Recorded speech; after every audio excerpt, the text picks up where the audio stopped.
Hi, everybody. This is Daniel Karapkin. We're getting off to a late start today. My apologies. We've been having some technical difficulties with our system, but I believe we are up and running both on Facebook Live and on the recording for webyeshiva.org, which is the platform that we're using to present to you our class today in Moreh Nevukhim, Maimonides' Guide for the Perplexed. We are in section 2, chapter 14, we've been using the Shlomo Pines edition, the English translation from Arabic directly into English of the Guide for the Perplexed, and we are on page 285 in that edition. Um, let's get our bearings. Where were we?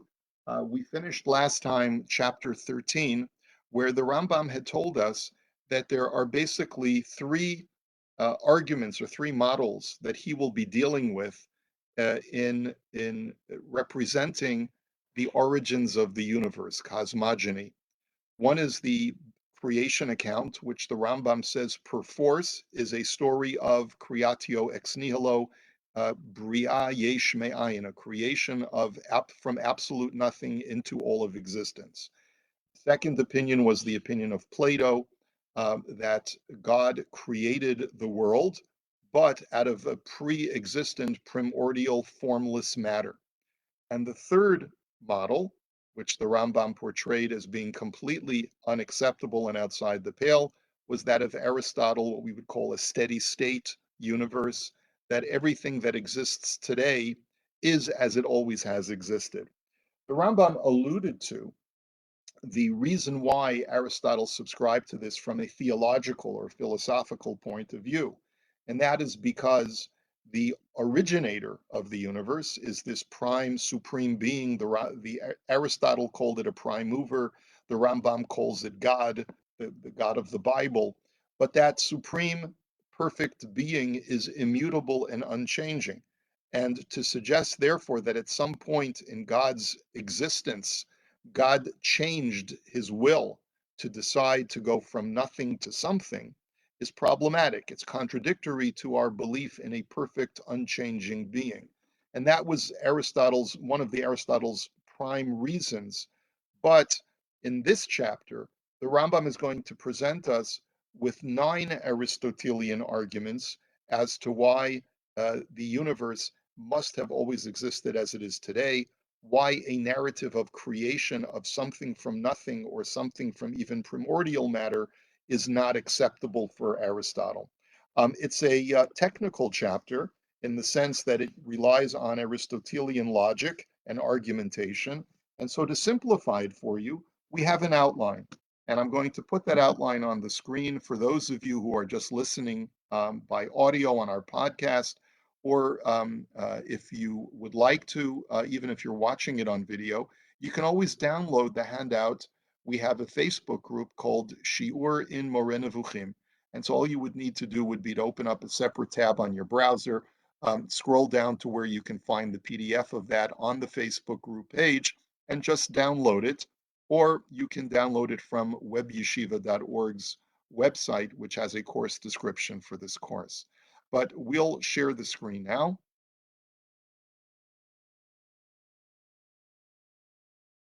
It's been a little bit slow, so I apologize for the slowness of our movement. I'm not sure if it's coming from my end or from the WebEx end. So the Rambam at the beginning of chapter 14 makes two prefatory statements before he launches into his 9 arguments for an eternal universe. The two prefatory statements are as follows. Number one, because I have written this work for you, my student, who is already a master of philosophy. And if we remember back to the introduction of Moreh Nevukhim, which is a long time ago, the Rambam wrote that he was writing this work for one of his students who happened to excel in the study of philosophy. And the student was perturbed by the fact that he saw certain inconsistencies between the truths of philosophy and the truths of the Torah. And the Rambam set out to put his mind at ease.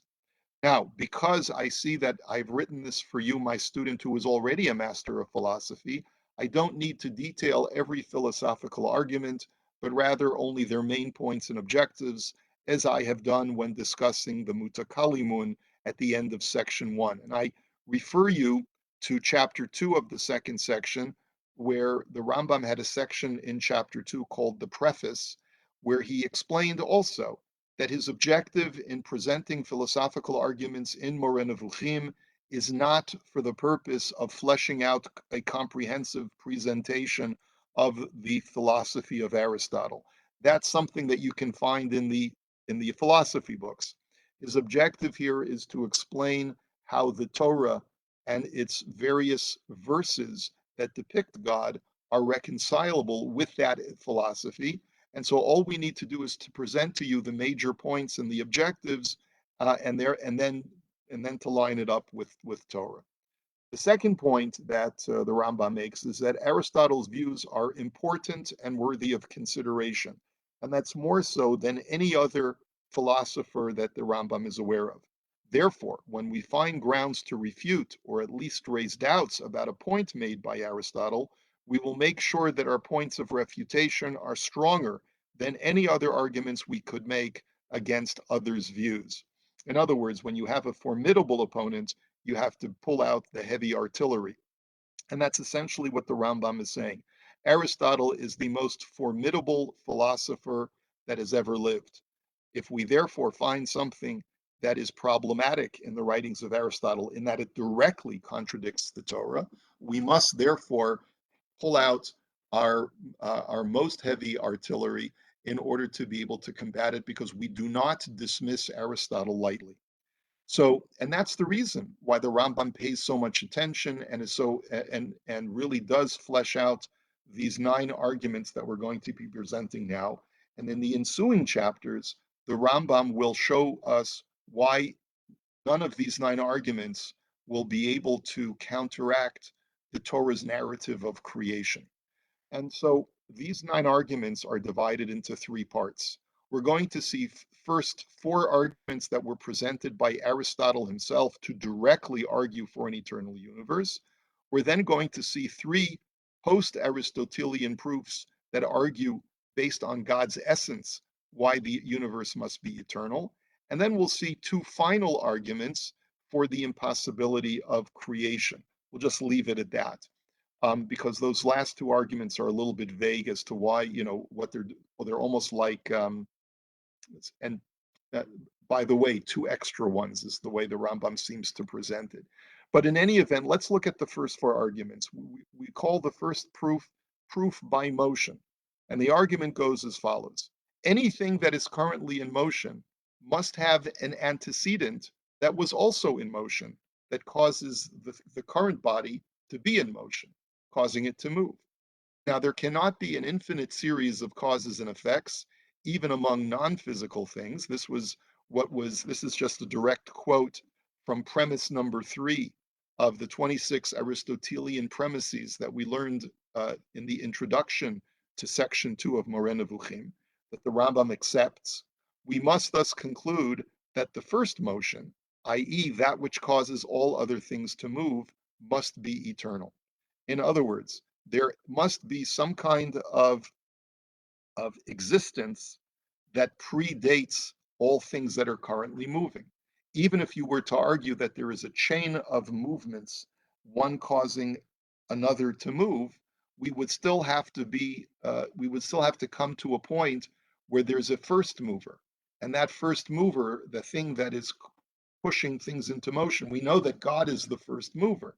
But what brings about in an existence, what brings about all of motion? There must be existent things that bring about this ultimate motion, and they must have therefore always have existed, because otherwise nothing would be moving today.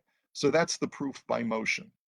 The second proof is by first matter. If you remember, the Rambam had used this term first matter to describe a formless matter that is sort of like the foundation for all matter that exists in this world, because that first matter combines with form, and it brings a rise to all of the different objects and shapes and things that exist in our world.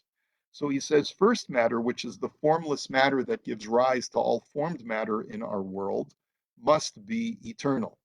For if it were generated from, sorry for the typo. For if it were generated from something before it, it would need to be generated. I'm sorry, for it is generated from something before it. It needs to be generated from other matter based on laws of conservation of matter. In other words, the matter that we see in front of us that does not have any form, if it was at some time created or generated, it would have to have been generated from other matter.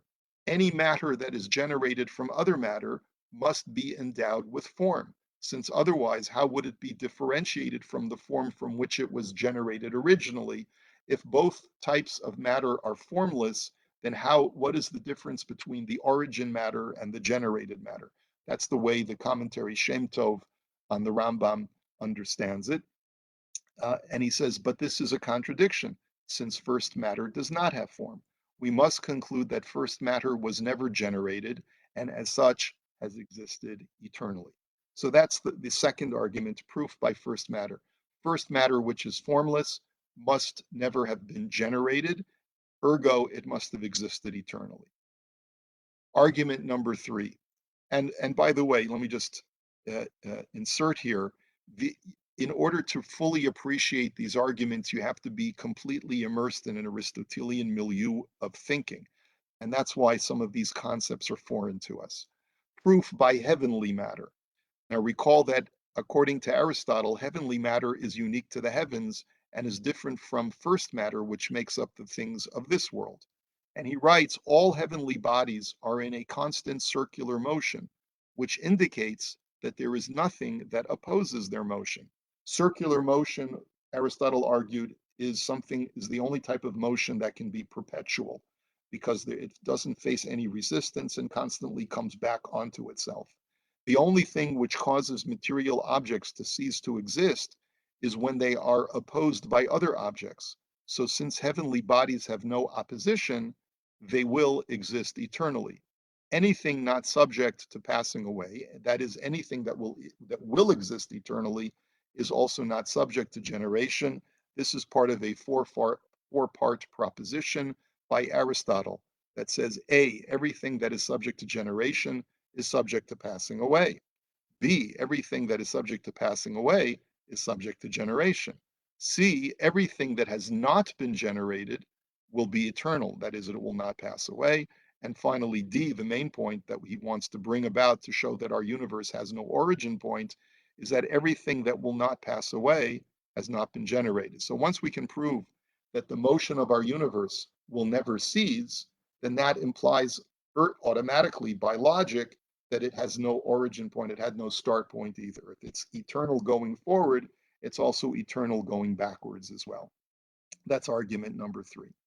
And then the fourth argument, the fourth and final argument that Aristotle himself presents in his writings is proof by possibility. And what that means is before something comes into existence, the possibility of its existence exists in time.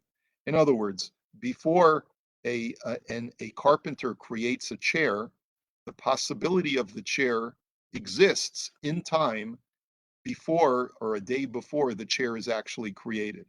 Consequently, anything that is currently in motion must have been preceded by its possibility of being in motion, its potentiality of being in motion. Consequently, anything in motion presently must have been in motion, that is, existing within time, before this moment, going back infinitely. I say that again. Anything that is currently in motion, if it was preceded by a period of time where it was potentially existent, so therefore anything that exists within time is in motion. Motion and time are inseparable from each other, and therefore anything that is currently in motion, if it had the potentiality of existence a day ago, it means that it must have been potentially in motion a day ago as well, going back infinitely. Stated more broadly, anything which currently exists within time must have been preceded in time by the possibility of its existence. That possibility of existence must exist within some kind of reality, which is why existence must be eternal. Because if something exists in time, there must be three-dimensional space to accompany that time. You cannot have time without space. And then the Rambam goes a little bit into detail, and he says, even though a certain Kalamist tried to distinguish between the agents of being and the beings themselves, his distinction does not detract from this argument. And we're not going to go into any great detail into that little sidebar that the Rambam presents in the fourth of the four Aristotelian arguments. The next three arguments are three post-Aristotelian proofs that argue from the essence of God. And that's so therefore, number five, the art and Professor Ivry in his work in sort of presenting these chapters says that these three arguments come from Proclus, who was a 5th century of the Common Era Greek philosopher. It's not clear if all of them are from Proclus or from others, but this is an elaboration on post-Aristotelian philosophers on Aristotle's arguments. And this argument goes like this: God cannot exist in potentia. If God did create the world from nothing, then before creation, God was an agent of creation in potentiality and not in actuality. Thus, at the time of creation, God changed from potential agent to actual agent. It is impossible to apply the term potentiality or change to God. This is a great challenge to the creation narrative. The Rambam makes a point of saying that this fifth argument is a very, very strong challenge to the idea of creation. And the Rambam will return to this in chapter 18, where he will completely address this issue and will defend the idea of creation nonetheless. Argument number 6, God cannot possess impediments or influences that cause him to change. That is to say, the only reason why an agent will act at one moment and not another is, in other words, what causes a carpenter to create a chair on Tuesday and not on Monday? Either A, there was an impediment that prevented him from acting earlier. Let's say, for example, he could not get the lumber until Tuesday, or B, an influence that prompted him to act now. So, for example, he had no customers who had ordered chairs on Monday, and now a customer has ordered the chair on Tuesday. Because God has neither impediments or influences, it is not possible that there could have been a creation at a given time. Very similar to the previous argument regarding the nature of God does not allow him to change in any way, but presented in a slightly different way. Argument number 7, God is perfect and eternally wise, and therefore so must his universe be. God is perfect, his acts are perfect, and as Aristotle said, and the Rambam is fond of quoting this, nature is wise and does nothing for naught. There's always a reason why nature ends up the way it is, because nature is perfect, emanating from a perfect being. The world, which emanates from a perfect, all-wise, and eternal God, must also be perfect, all-wise, and eternal. And again, I apologize for the typo, but that's essentially the argument. Okay, and the last two arguments, two proofs for the impossibility of creation, where the Rambam basically sort of appends these last two arguments to his chapter. They are not from Aristotle directly. In other words, what I mean to say is that Aristotle did not use these arguments to directly defend an eternal universe, nor do they come from post-Aristotelian philosophers who argue based on the nature of God himself. And therefore, they're sort of like two additional arguments. Argument number 8, it is impossible for a pre-creation God to be idle. If our world was created, what was God doing proactively before our world came into existence? In other words, imagine that God right now is constantly maintaining our universe in a proactive way, constantly emanating and overflowing from his essence in order to maintain our world. Before creation, what was God doing? God was in, again, that state of potentiality, but it's more than just potentiality. God was idle. Even if God created multiple infinite worlds before our own, when compared to an eternal God, the duration of even a huge number of finite worlds still leaves an eternal God idle for a certain period. Thus, creation is not possible. The argument points to a certain idleness of God, not the fact that God exists in potentiality as an agent, but rather idleness is a negative quality. When you think of any existent being, its its state of idleness is considered to be negative, would be something that you would not want to attribute to God, and therefore that is as the argument goes, that necessitates that God must have always constantly been overflowing and influencing a creation. And the fact that God was idle before creation is a detraction of God's greatness. Now, this idea that the Rambam presents, that we have to allow for the possibility that maybe God was not idle before he created our world. Because maybe you'll argue that God was dealing with other worlds before our own. And maybe that takes away the argument of idleness. So to this, the Rambam says, yes, it's true that it's possible that there were other worlds that were created before our own. But even so, let's assume that each existent universe that God created before our own had a finite beginning and a finite end. Then even if there's a huge number, like millions and millions of those universes that were created before our own, but when you're dealing with an infinite God, there still is a period of idleness, because no matter how many finite universes you create, they will never approach infinity because they're all by definition finite. And if they're all by definition finite, that still implies that there's a period of idleness to an eternal God. And that's not possible. Now, the fact that the Rambam alludes to the possibility of other worlds having been created is something that Rav Kafich points to, is suggested by the Medrash as well, by a great sage named Rabbi Avo. And it's very interesting to look at the context of where this appears. The Medrash appears in Bereshit Rabbah, chapter Gimel, Siman Zion. I have it here for you on the handout. Amar Rebbe Yehuda Bar Simon Yihi Erev Ein Ketiv Kan Ela Vayihi Erev. It does not say that God on the first day of creation said, "Let there be evening and let there be morning," but rather there was evening and there was morning. Mikan Shahaya Seder Zmanim Kodem Lachein. This implies that time existed before our world was created, something that the Rambam himself says did not occur. The Rambam, in our previous chapter, in chapter 13, had a whole long discussion about how with the creation of our world came the creation of time. And the Medrash seems to negate that. The Medrash says that no, there were there was time before our world, and it then launches immediately into the statement of Rebbe Avo. Amar Rebbe Avahu, Belamed Shahaya Borei Olamot Umacharivan. This teaches us that God created worlds and destroyed them.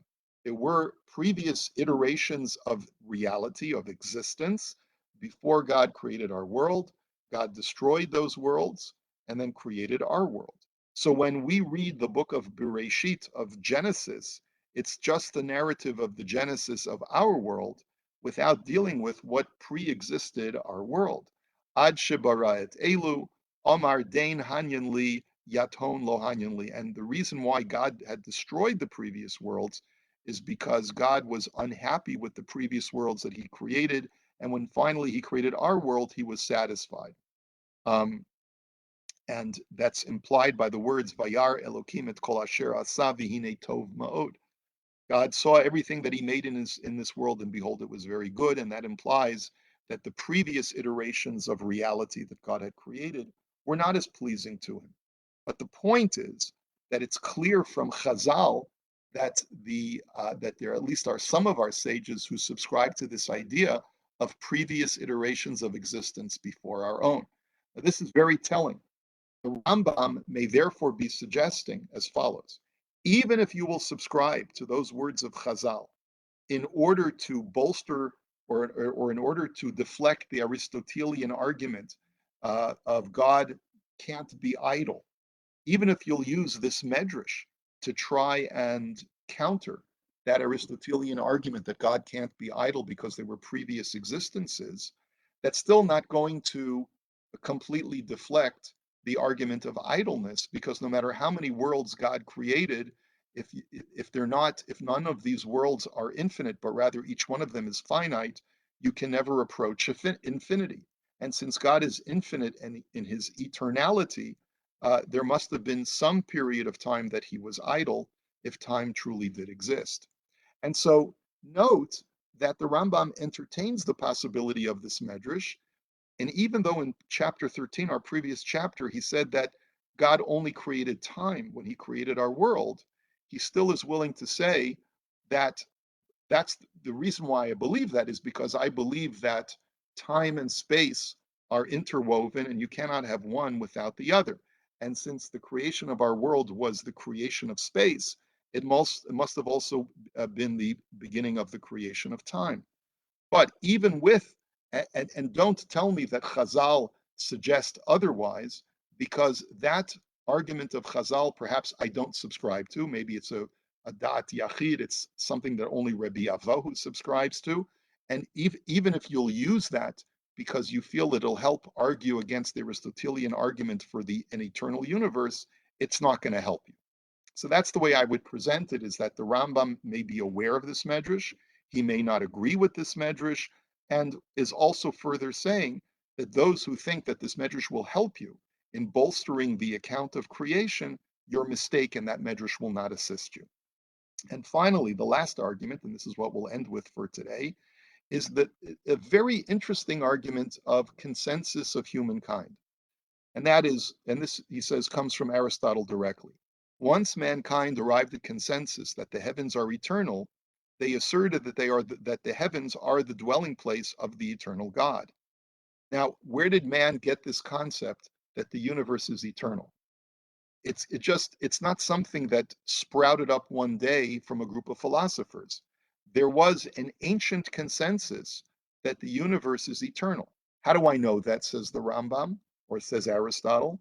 I know that because mankind, ancient man, would never have suggested that God resides in the heavens if they thought that the heavens were finite.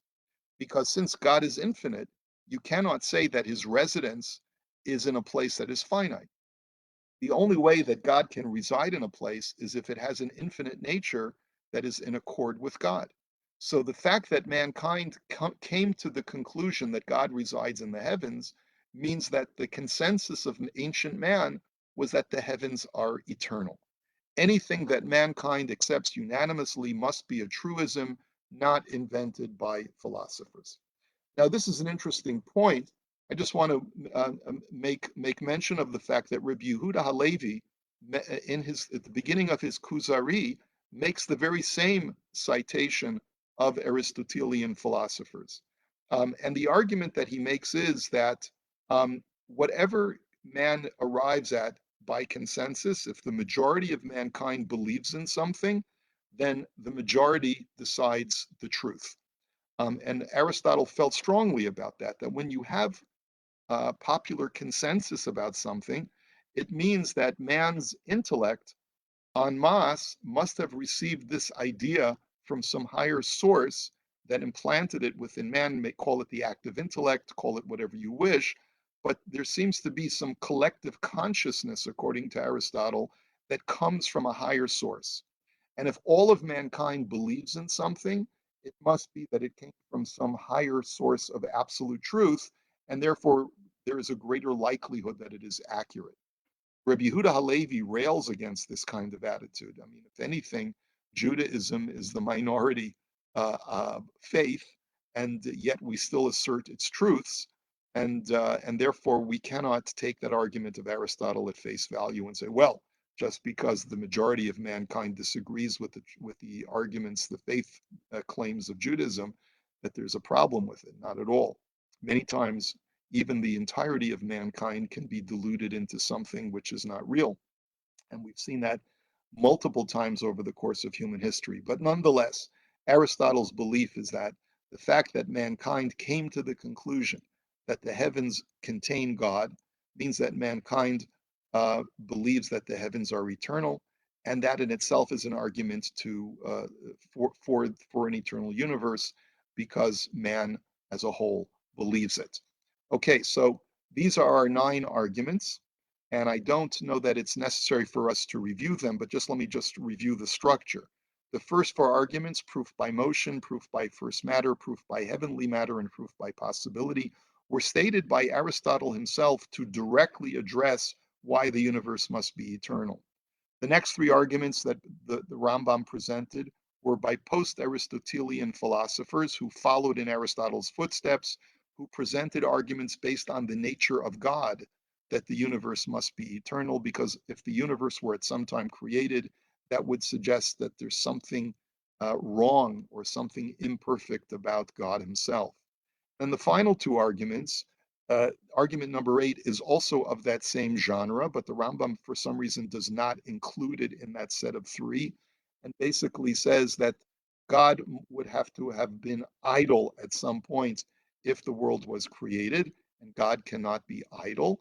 And number 9, once you have consensus of humankind, that in itself makes it true.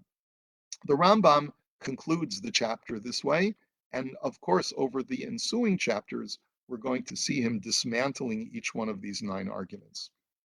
Again, I apologize for the delay in getting our class started today due to technical difficulties, and I hope you have a good rest of the week. We'll see you next time.